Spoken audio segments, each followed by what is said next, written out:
Hi, I'm Tom Luna. I'm a former school board member. I was privileged to serve as senior advisor to U.S. Secretary of Education Rod Page. I also had the honor of serving for 8 years as Idaho State Superintendent of Public Instruction. During that time, I also served as president of the Council of Chief State School Officers. One thing I have learned in all these experiences is that educating children is not rocket science, it's more complicated.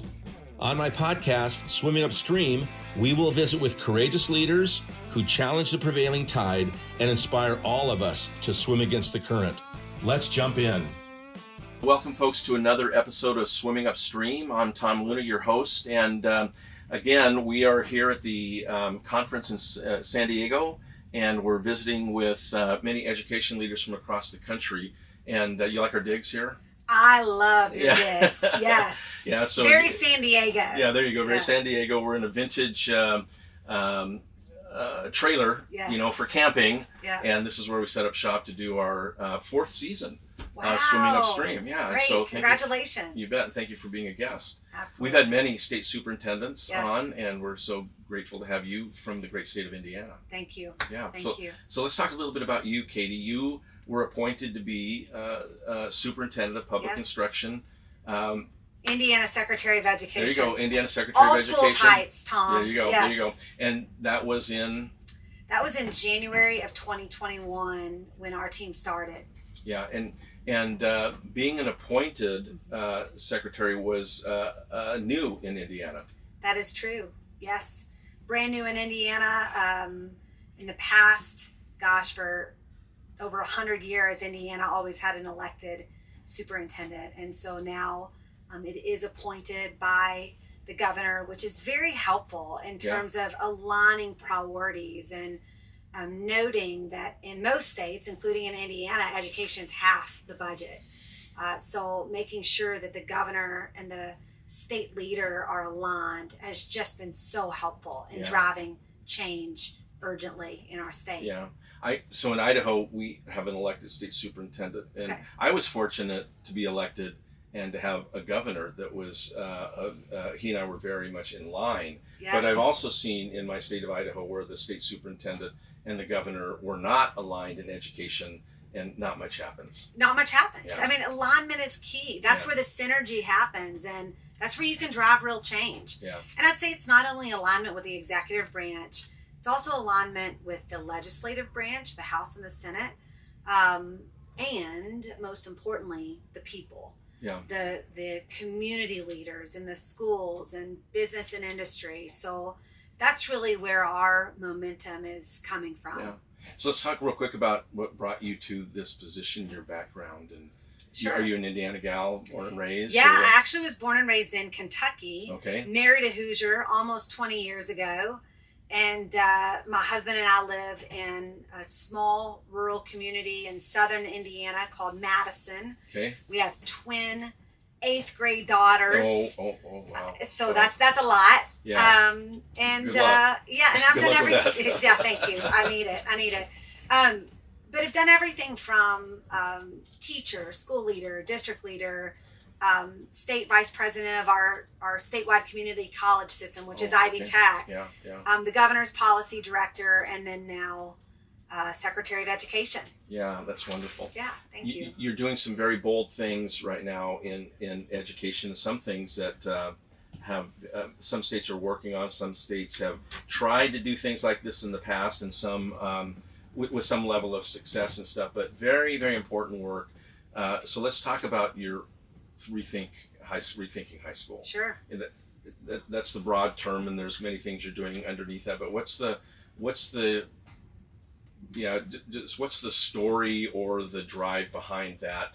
The need to take that approach and make it the priority. Yeah, absolutely. So when our team came in January 2021, and you remember, Tom, that was a time when, many states across the nation were focused on getting schools open due to the pandemic and, recovering from the learning challenges. And so in Indiana, we really spent a lot of time listening to people, what matters most for the graduates of Indiana. And we developed a profile of a graduate called Indiana GPS, Indiana graduates prepared to succeed.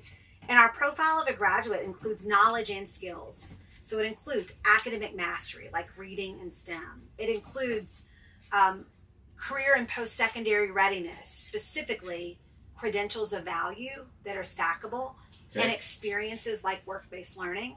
And then it gets into skills like communication and collaboration. Rather than just talking, or rather than just tick-tocking, how about talking, making eye contact.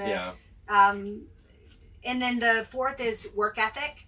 And then the final is digital, civic, and financial literacy. So if that is most important to our state and to Hoosiers, then how might we build a system to support all graduates getting there? So we started with a system of measurement, indianagps.com, which connects all of our longitudinal data from education and workforce. That's all publicly available. And then now we're removing barriers. One of the big barriers that's being discussed a lot here and in other places is our massive diploma restructure. We're totally overhauling our diplomas in a way that has really not been done before. So that's exciting work that's happening. We also launched the nation's first career scholarship account, CSAs, to remove barriers for students who may want to do work-based learning, but don't have transportation. This pays for that. So a number of major initiatives that I could talk to you all day about. But where do you want to dig in? Let's start with this. I love how you explained the need to rethink high school. And the 5 or 6 different areas that you mentioned. Oftentimes, those grand, bold ideas, they push up against the system that is there. That's right. Right? And the system wins every time. Or they just hang on the wall. These are nice to look at. Absolutely. And so when you look at things, for example, graduation requirements, if we have a system that says we really need to focus on these things that you listed down to financial literacy, what are our graduation requirements? And if they're out of line, graduation requirements are going to win every time over these schools. So talk about what you're doing with graduation requirements. So we took directly those key characteristics that I just named. That's building what our foundation is in 9th and 10th grade. So it's knowledge and skills. Got it. And for each of those areas, we have courses and competencies to essentially affirm and develop those skills. We're also looking at learning within the 4 walls of the classroom, but also outside of the 4 walls of the classroom. And recognize that as working towards meeting a requirement for a graduation. It's part of the competency mastery that will be required in Indiana. And then the 11th, 12th grade will leverage the student's individual graduation plan, of which we have to do a better job at leveraging anyway. But we'll use that to inform what the students' unique purpose is. And so whether they employ, enroll, or plan to serve our country by enlisting, their 11th and 12th grade, they'll be able to build out coursework, competencies that support that. But our main focus, our Diploma Plus, which is most transformative, is talk about the diploma restructuring. That's what I'm talking about. So that basic, what I just described, is our diploma. For the Diploma Plus, again, that foundation would be there with the courses and competencies that affirm that knowledge, the knowledge and skills that Indiana said is most important. And then the 11th and 12th grade would include will include a high quality work-based learning experience and a credential of value that's market driven. So those things are required in order to get the Diploma Plus. And then we'll work with the General Assembly to incentivize what we want to see. We'll systematically rebuild our accountability model, all focused around this new rethinking of high school. So my experience has been watching this in Idaho in my own work, and then in other states, is that the funding formula and the accountability system win every time. Yes, right? And so, they do. And so if you have an accountability system that isn't aligned with a diploma, restructured, and so talk to us about, it is a bit swimming upstream when you're talking about a funding formula. Totally. And, how do you do that? And if the desire is to keep everybody held harmless on the funding formula, you don't need to go there. But my point is there's a lot of challenges when you deal with a funding formula and then an accountability system that has to be aligned to the new diploma and graduation requirements. Right. So when you think about the funding formula, you don't always have to throw everything out. There will be many pieces that remain. The complexity index will remain in Indiana. The foundation will probably remain. But I think what we'll see is more incentivizing of quality work-based learning at levels and incentivizing of credentials of value that are market-driven. Yeah. Our General Assembly already gave us that opportunity in 2023 by, again, putting work-based learning and credentials all in the formula to add incentives, but now we'll be looking to really get more focused and strategic in what is the amount of incentive for each level. Yeah, I seem to recall, and I don't know how many years ago it was, but that Indiana was, at least then, they had identified high demand jobs as identified by the Department of Labor or whatever, and then schools that were offering courses and kids that were graduating or receiving credit for those courses, there was a financial incentive for districts to offer the courses and then to help kids successfully complete the courses. And that is true, Tom. The challenge is we can't have random acts of courses. Yeah. We have to have very intentional pathways that support that individual student's desire ahead. Yeah. And so that is really, Indiana right now is number one in the nation in terms of students leaving with college credit. About 64% of our students do. The average leaves with 13.5 credits, which is really 1 to 3 classes to complete a credential of value. So how do we take that moment, right, and help more students connect the dots and get that credential by the time they graduate? So then it stacks into whatever their next step might be. That's the kind of work that we are driving in Indiana. Wonderful. So just so people know, we're outside sitting in a camper, right, recording our podcast here at the conference in San Diego, and so that was a helicopter that I think went over. I think we're close to a naval air base or something, or a naval base or something like that. So just so people know what we're doing here, but. Let's talk about CSA and the work there, because I think it also touches on another obstacle that has to be addressed in order for kids to take full advantage of what you're offering. Absolutely, Tom. And again, when you think about how might we provide access to children to have these quality work-based learning, to have these credentials of value, immediately we start hearing, well, but... right, all the barriers start to come out. So how do we face those barriers head on and drive towards solutions? And again, what we heard mostly about is with work-based learning, it was transportation.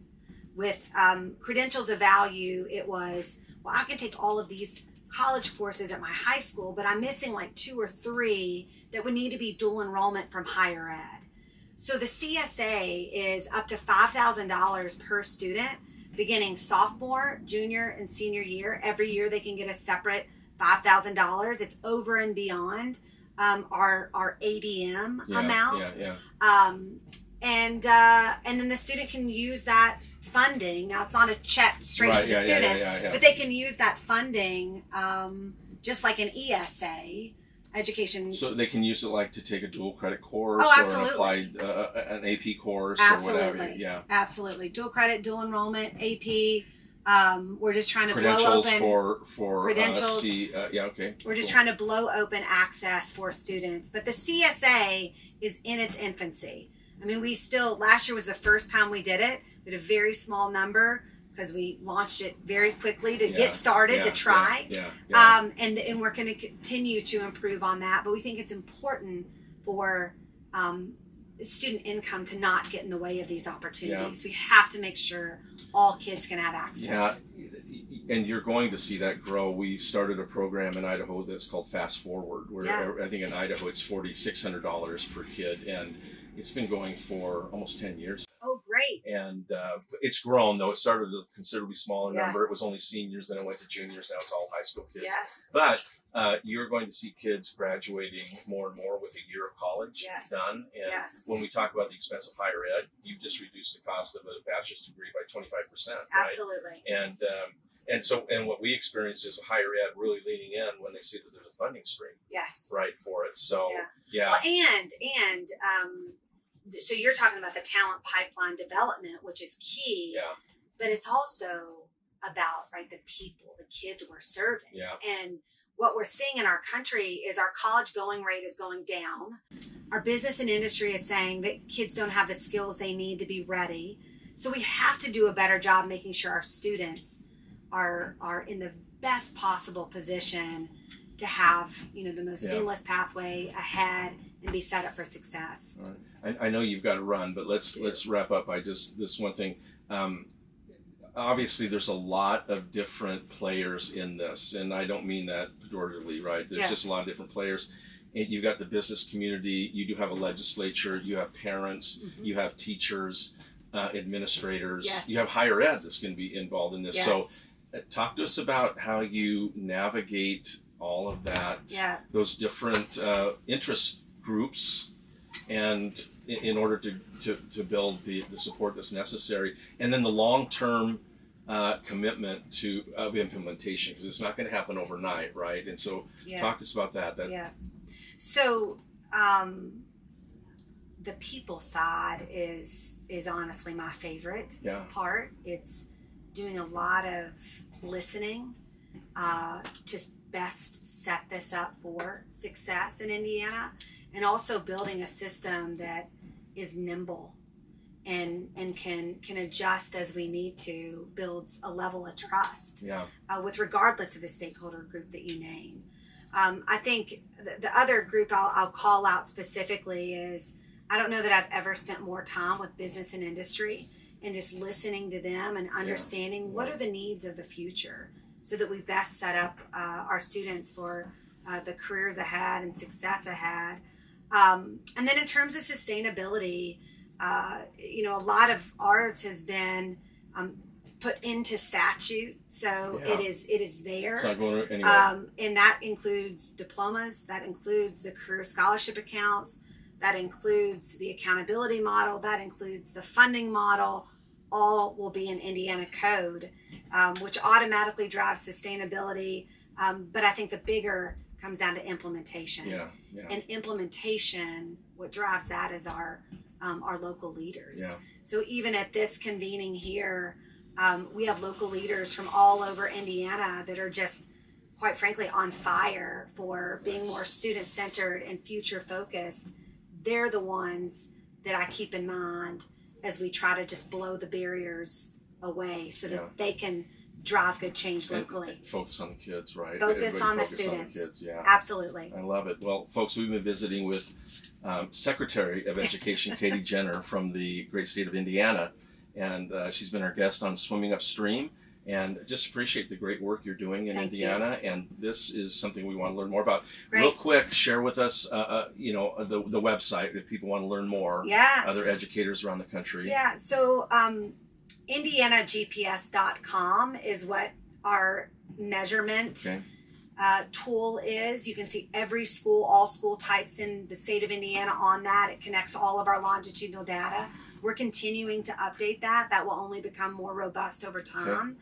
And then, of course, if you just Google Indiana Rethinking High School, you'll have a lot of articles that pop up on our high school redesign work. Okay, then we always end with a piece of trivia. Put you on the spot you here. always do this. Tell us. You did this last time. Tell us one thing about Indiana. We'll allow you to throw Kentucky in here since you came from there. Not doing that. About Indiana that is something most people would not know. So, Tom, what I would say, trivia for Indiana, it's on everyone's mind right now.